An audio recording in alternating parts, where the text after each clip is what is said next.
Okay, welcome back to the Man That Can Project podcast. I'm your host, Lachlan Stuart, and we have another incredible guest here today, and one that is it'll be a unique conversation. I'm a big football supporter. I've been a big football supporter and Tottenham supporter since 2000 and what year was I at school? It's 2009. I know you're not a Tottenham man, Ray, but anyway, we'll get into that shortly.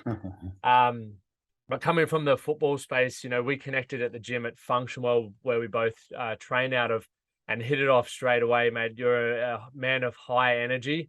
You're doing incredible things. You have created such a unique pathway for young children, especially in obviously the football space. And I know you're going in different areas, different sports as well. But to have something like what you've created available when I was a young kid would have been phenomenal.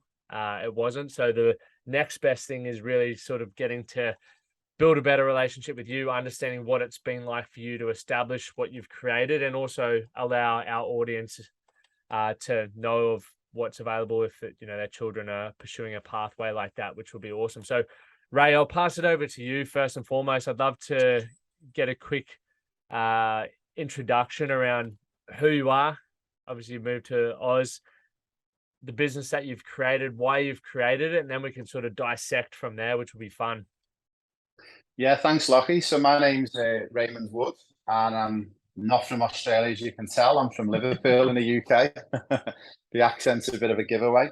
I've been very fortunate in my life to have worked in professional football, all the way from that community-based level when I was 18, 19, all the way through to that top end.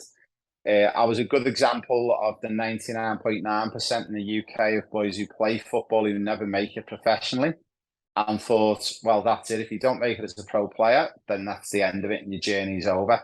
I was very lucky to meet a mentor when I was 18 and 19. And he said, you actually realise there's other jobs in football outside of playing. Like, you can be a coach, you can be a physio. So I was very fortunate to go down that route. I've worked in Liverpool, I've worked at Leicester City, I've worked at Paris Saint-Germain. I've had some really, really special jobs, and I still have to pinch myself some mornings when I wake up to think of some of the places I've worked at. I went down that journey of doing all my coaching badges and learning everything as much as I could, and I'm still learning every day. You still realise you don't know everything, and that was one of the best things I ever learned when I got to 25, 26.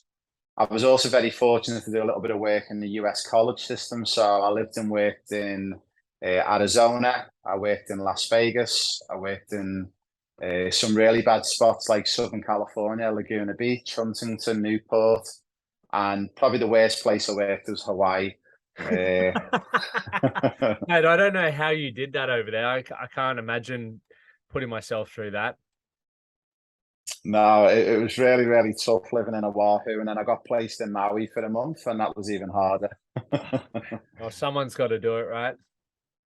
I was very fortunate then to come to Australia, and within a few weeks of being in Australia, I was very lucky to meet my wife Angela, who's a Brisbane girl, originally from Toowoomba. One of the things that was paramount to me is how young football is in Australia. It's still in its infancy, and there's unfortunately, a lot of political stuff that goes on, I think, in general, in a lot of the sports in Australia. And we tried to identify an area where there was a niche in the market to try and assist players. And one of the things we noted was that nothing is for free.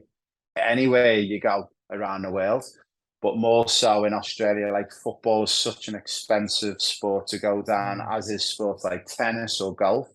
So we thought, how can we put a product together and package it up so it's completely free of charge to come out and have an experience with us, and also to give them some invaluable feedback. And we come up with the idea of Euro Football Star and our free objective testing. And we do still get a lot of skepticism. People are like, what's the catch? This is a scam. Because they just don't think that you're going to get anything for free. And that's one of the things that we do. Our first two products we put to market is completely free of charge. Yep. And we basically just want to give back to the community of football, and to not just to the kids, but to the parents who do get put under a lot of pressure to pay for netball, to pay for basketball, to pay for tennis. So we try and eradicate that first hurdle, which is the finances, and that's what we've managed to do with this amazing program. So Ray, with that, I love the value first approach, like obviously giving something away to potential clients or customers free of charge. So one, they can experience what you've got to deliver, but also it provides them an opportunity to become part of the community, find out whether they really connect with how you coach and do things, which I think is a big barrier for a lot of people. Like, they're often people go, give me your money first and then we'll figure it out. Yeah. From a business standpoint, was it tough to make that decision knowing that the first product or the first service you lead with isn't going to be generating you an income? So as essentially you're investing in the player because you're giving up your time, you're giving up your knowledge into these children. Obviously they're taking a risk. I understand that, but had it not, you know, gone on to then other things that you offer, other services or products or opportunities, how would you have felt about that? I guess just value free and not being able to build a business out of that. It was hard, and it was one of the things that I realized that you sort of get caught up a little bit because you expect people to say, right, okay, well, who's this guy, Ray? Who's he work for? Well, he's worked in Liverpool, he's worked at Leicester City, but that's not enough. And I realized that it's not about me, it's about them and what they need and what they would like. And once I started going down that journey of actually realizing you've actually got to listen to people and what they want, and actually move away from what it's about, not about me, it's about the kids. And we did run the risk of doing that, but I think one of the big learning factors we went through, and everyone went through, was COVID. Mm. And we realized that was the time when parents and players needed us more than ever. And we had such a good community around us because we had a trip of 80 people going on a tour with us to the UK. They've invested hundreds of thousands of dollars as a group in us as a business to go on a tour. And then here we were saying to them, look, guys, financially, we're in a pickle ourselves because we've invested half of this money into deposits for flights. And yeah, we were at our lowest point, but we then realized that community actually rallied around us as a business and supported us. So my big point was, the minute we got out of COVID, we were giving as much free stuff away as possible to this community. That is really cool to see that the community that you guys have created and established is there. You can obviously lean on each other through times of hardship or growth as well, because as we all know, when you're growing, risks are taken and not all risks pay off the way that we want them to. So to be able to have that community around you is a really important thing. I want to sort of touch on or dive onto you personally just for a second, Ray, around you've got a family and stuff, and taking a risk like that, having everyone on board.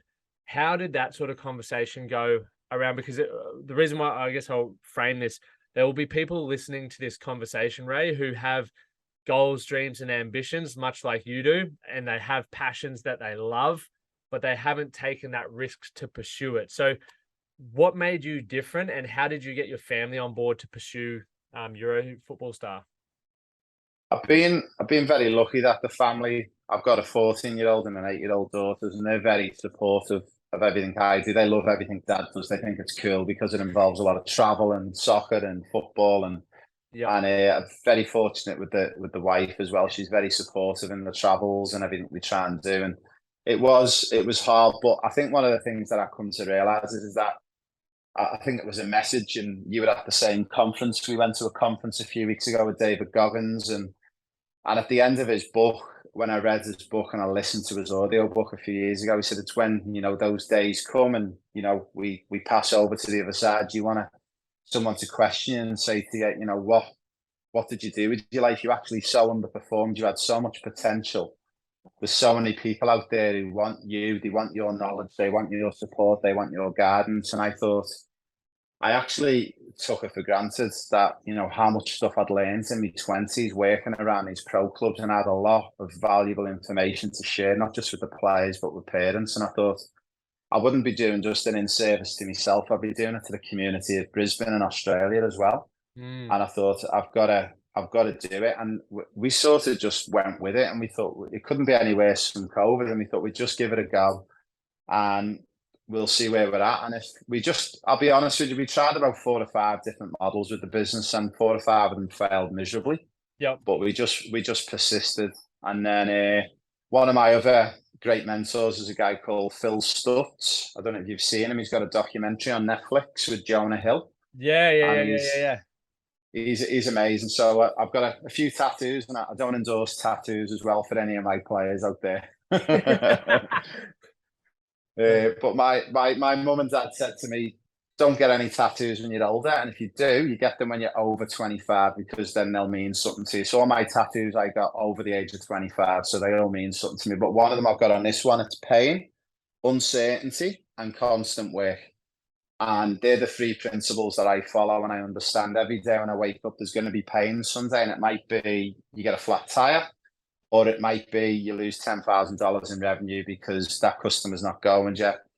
Uncertainty, we have uncertainty every day. And I think if we realize things are going to go wrong, then you don't sort of get down in the dumps and you don't get negative too much. Yep. And I think another one is constant work. I think if you have that ethos, is that everything's always hard work. The first thing I do when I get up in the morning is make sure the beds are made. I'm banging to the kids, come on, girls, let's get your beds made. Let's get your bags ready. I think if we start busy, we tend to have a busy day. And at the end of the day, if you've got one step closer, then you're in the right direction. I love those. I've written those down, Ray. So the pain, the uncertainty, and the constant work. And for those who are like me, where my wife stays in bed a little bit later than me, so I can't make the bed, or that's my reasoning. But one thing that I do, I unpack the dishwasher every morning. That's my, because I was I'm not going to get my missus out of bed early. She'll not like me. And that, happy wife, happy life. So I've gone to the dishwasher, but I think it's really important to tie those in with what you were saying. You tried multiple different business models. Now, a lot of people don't take action on creating the life that they want because they are worried about failure. Failure is inevitable. And you mentioned, Ray, you've failed 4 to 5 times with your business model alone, right? And myself included, with the Man That Can project, we have shifted our model multiple times to work out what is going to help our clients in our community most, but also what is going to allow me to achieve what I want to achieve as well. And you can only learn a lot of that through experience, right? It's a challenging thing for you to pivot though, Ray. Have you found it challenging, I guess, when you've had those moments of failure? What kept you going? Like where'd the perseverance and persistence come from? One of the areas that I got taught by one of my, sorry, I've got my dog's just growling. He's in the office with me. Sorry about that. He wants to come on board. Yeah, I've got a German Shepherd. No, twice. And it's terrible. Sorry, mate. I have to have him in with me because if I have him outside, he runs up and down barking at the postman all morning. But back to your question, one of the really good mentors I met, he was also a coach educator, but he said as well, you're definitely going to fail. And everything you do, there's going to be a lot of failure. He said, but the best way you do is you buy an insurance policy. And the insurance policy you buy is, if your interest is in personal training, you have 4 or 5 arms to your business of personal training. So if one fails, the other 3 or 4 are still working. And you basically will then find after 2, 3, 4 years that one section of the business did used to work, but it's not working anymore, but it's okay. Yeah. These other 2 areas are working really well. So my business has evolved, in the 4 or 5 things I originally started with 7, 8 years ago. Only 2 of them are still in place. Wow. And we just keep evolving. One goes out, one comes in. And yeah, it's just a case of trial and error. And that's where the perseverance comes from. Now that I know I've got the safety net, and the chances of 5 things failing at once, that's very, very slim. And if that is the case, that means that you're not putting enough work in, you're not putting enough constant work in, you're not putting up with the pain, and you're not putting up with uncertainty. And through that, I've learned to build a little bit of resilience in the business. And what do you, for you, when you look at resilience, because once again, I believe that's an incredibly important thing to develop. It's, some people have different thresholds with it, and some people believe if you don't have it, you're never going to get it. I believe it can be learned through seeking uncomfortable situations or pursuing things that require you to grow and question your own abilities. For you, have there been any standout moments for you where you've faced adversity, Ray? And this could be even from childhood that have really helped you shift your perspective around the challenges, but also build more resilience to become the man that you are now and create the business that you've created? Yeah, I think it's been more around, and it goes back to my coaching background where I built the resilience, and it was always that old age question, nature versus nurture. And I was one of the ones who had that growing up in Anfield in Liverpool, the hub of football. You've got at the time two of the biggest football clubs in the country, Everton and Liverpool. And every boy at the time wanted to be that professional player. And you get told from the television adverts and the sports channels, Lionel Messi was born talented, Ronaldo was born. Oh, they're so lucky, the parents, but they didn't actually see what goes on in the background to get there. And I sort of looked at it, and then when I was doing my studies in my early 20s, it started to come to fruition more that it's actually a lot more nature. And then the more I delved into it, it was 99.9% nature. The nature elements, like, yeah, if your future growth potential is going to be 5'1", there's a good chance you're not going to be an NBA basketball player ever. I understand that, but 99% of people don't have physical inabilities around sport, as an example. And that was one of the areas that I realized that nurture was such a key thing. And look, one of the fun ones was when I was at Leicester City. I worked with a guy, and he was a very old school coach, and he won't mind me saying this, and he's one of my good friends. He's in his 60s now, and he was definitely, he was nature. Everything's born. You're born talented. You're gifted that stuff, and you don't have to work for anything. Yep. And I said, well, let's maybe choose a sport. I said, we work in football together. Pick a sport that we've got no background in. I said, I've got a 18-month-old at home, and let's pick a sport for her. So we chose tennis. So we had a £5 bet, which is about $10. And we've still got the bet going. And I said, I can turn it into a professional tennis player. I said, just proving that it's nature and just giving it the opportunities and giving it the environment. Now, a lot of people might say, oh, well, Ray, you've worked in professional football, you worked in the Premier League, you must have been on £1 million a year and you can afford that. Well, no, I wasn't. I was on about £20,000 a year, which is about $40,000.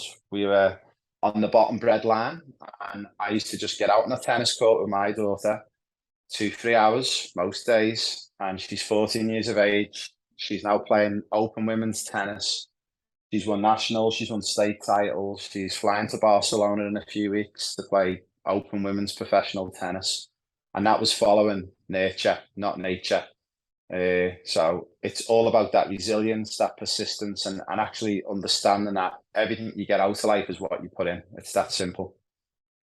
Yeah, I love that. Thanks for sharing that, because we did speak about that when we caught up for coffee the other day. And I was very interested by it because I'm a massive believer of you put in the work and you put yourself in the right situations. And I think a good point that you touched on was, genetically, if you're 5'1", might be a bit challenging for the basketball. It's much like if you live in the middle of Australia, you don't get access to a beach much. It's probably going to be a bit restrictive on you becoming a professional surfer. So Yeah. you need to identify those and, be aware of that. And yes, you can make some changes to make that possible, but there are some things that maybe not. So then work with what you can to make that a reality.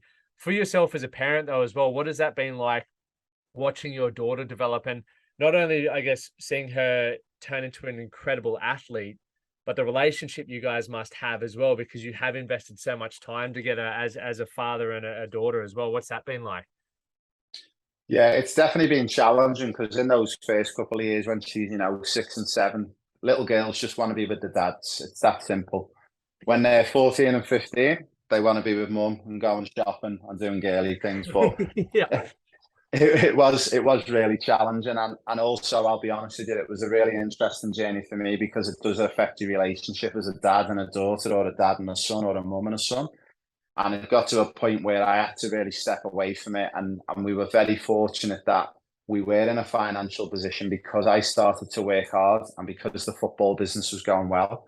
I could hire those coaches who were $100 an hour. And she's got two of the most amazing coaches she's worked with since she's 7 and 8.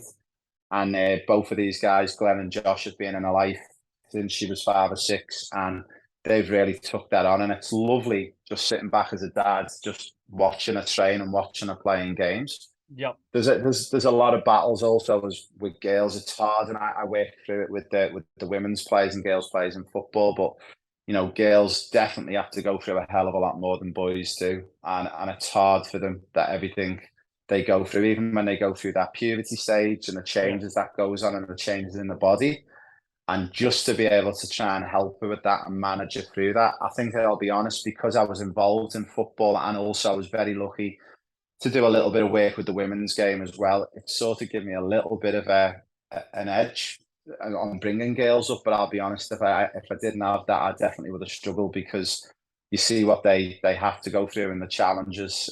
It's hard, but no, we got through it, and she's at that age now. She's 15 in September, and she's turned into an amazing young woman. And yeah, we're very excited. And look, whatever she does now in her life, she's got that opportunity that she can, worst case scenario, maybe become a tennis coach, become a physio within the world of tennis, or she might choose to go down a different route. But we just thought we didn't want to just give her an academic background. We wanted to give her a sport as well. And I mean, what I've done so far with my life, I've been very, very fortunate and happy. And I think if she got that worst case scenario, that wouldn't be a bad outcome. Definitely. And you touched on that earlier. There's so many ways to still be involved in sport, even if you're not a player. And I think that often goes overlooked, because if you love a game or if you love a sport, there's so many ways you can get involved in it. And obviously, majority of people want to be the cream of the crop player. We want to be a Messi. We want to be a Ronaldo, but the deck mightn't fall that way. So wherever else you can get involved is definitely a great way to be. And you can still get to the cream of the crop, whether it is as a physio or whatever that role looks like as well. I think that's important. Yeah, 100%. And just to be part of it, it's just an amazing thing. And I think as well, being in the sports industry, whether you are a coach, a physio, a personal instructor, I just think it just gives off the right messages to children, and the habits that we want to form in them from a young age is, that health and fitness. And as a coach, I'll be honest, in my 30s, I let myself go a little bit, and I was very overweight, and I had to sort of look in the mirror and say, Ray, you're not sending a good message. Like, you're a coach, you've got a lot of knowledge, but you don't look the part as well. Like, you've got to say what you're preaching. And I wasn't putting in the 3-4 hours a day on the football pitch, but there was no excuse why I shouldn't have been getting in the gym. Yep. And some of the best lessons I learned were from 7 and 8-year-olds. They teach me a lesson every day. Far out. That's unreal. And what made you get, like, you're getting those lessons from the young kids, you're looking at yourself in the mirror and realizing you're not setting a good I guess a good example for what you wanted. What did that actually look like then? What made you go, I need to get my health back in order, my energy back in order? I think really, I thought for the children deserve the best version of Ray Wood. And I thought the best version of Ray Wood would be the one that's very well slept, full of energy. The knowledge is coming out. He hasn't got maybe a hangover because he had a couple of beers on the Sunday night. And Yep. I thought the children deserve the best version of me. And I thought the best version of me has got to be the Ray who's, well rested, full of energy. And that means things like, I went through a journey of curbing alcohol, and I stopped. Unfortunately, growing up in the UK, football and beer are very closely aligned. And Yep.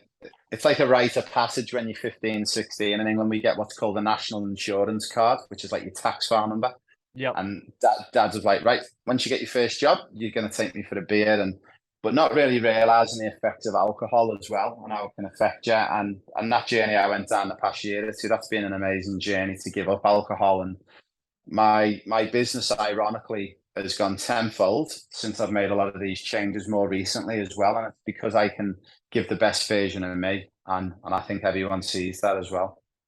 Have there been any challenges with changing your relationship with alcohol? So, minimizing it or cutting it off? Have there been, I guess, any social impacts or anything like that for you personally, or has it been smooth sailing?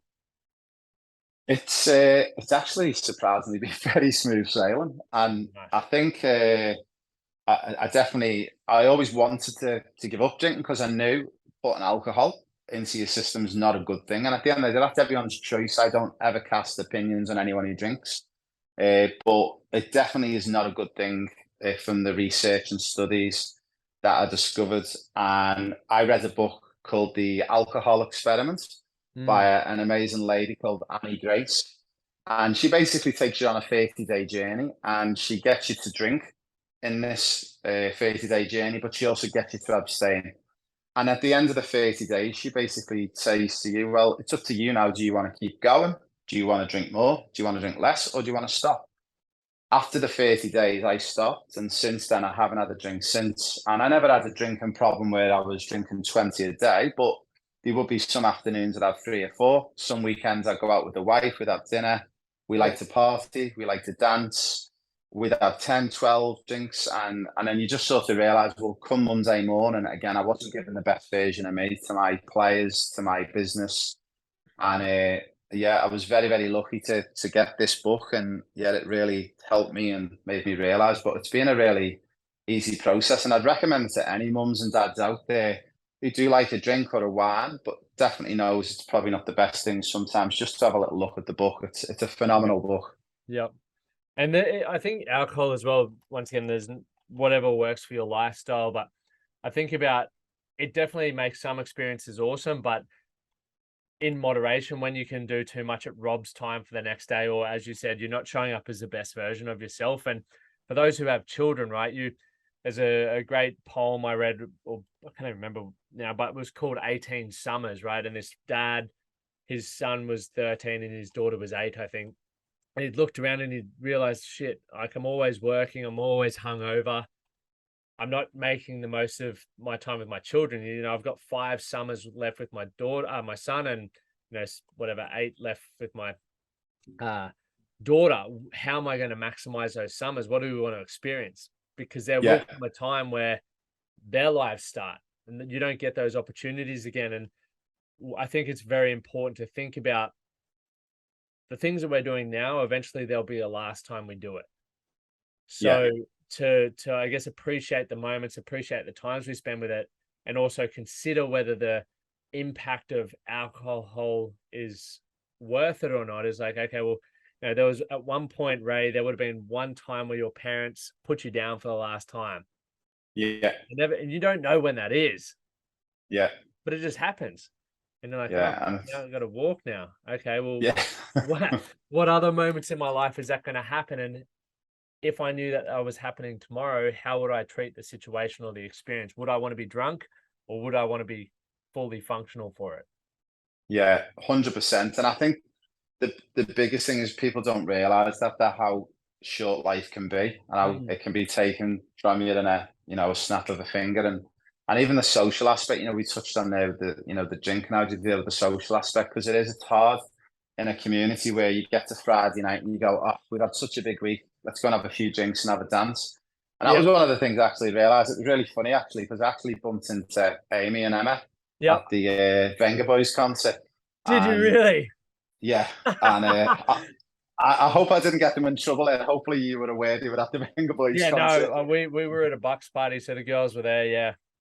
And I was there with my wife and our friend Kerry, who's godmother to my daughters, and she's good best mates with my wife. And we were at Venga Boys. And my backstory is I spent a lot of time growing up in Ibiza, or Ibiza, as you guys call it in Australia. Yeah. So Venga Boys is one of my best all-time bands. And yeah, just to be there and seeing everyone have a good time, that was always my biggest fear, being able to enjoy yourself when you're not having a drink. And actually, they've invented these things called zero beers, and they actually don't taste too bad. And you've got a beer in your hands. And do you know what? I partied, I danced, and yeah, we had fun. And it's like, yeah, I think you've just got to get away from those situations where you think you've got to have a drink if you go out. You don't have to have a drink. And the good thing is, you get to drive home. You don't need to hire an Uber. And you tend to not end up with a kebab in your hand on the way home. And you wake up with a good head. Yeah, exactly. Exactly. And if you're like me, I get so moody when I drink. So I'm like, it avoids whatever the repercussions of being a moody prick is. Like, so so many. 100%. But the Venga Boys, mate, I saw a lot of stories, Instagram stories of it. It looked insane. It was amazing, mate. It was amazing. Yeah, it was so good. Boom, boom, boom. How good. Mate, but I won't take up too much more of your time. I'd love to just quickly, because we do have a lot of parents that listen to this, especially dads, obviously, with the audience. And I know that a lot of people, and just quickly, I believe getting your kids into sports is so important because it teaches you so many things that are very important for life around building rapport and being a part of a team. So understanding you may not always be the A person, but the B person's equally as important, right? Teamwork, everyone's role is important.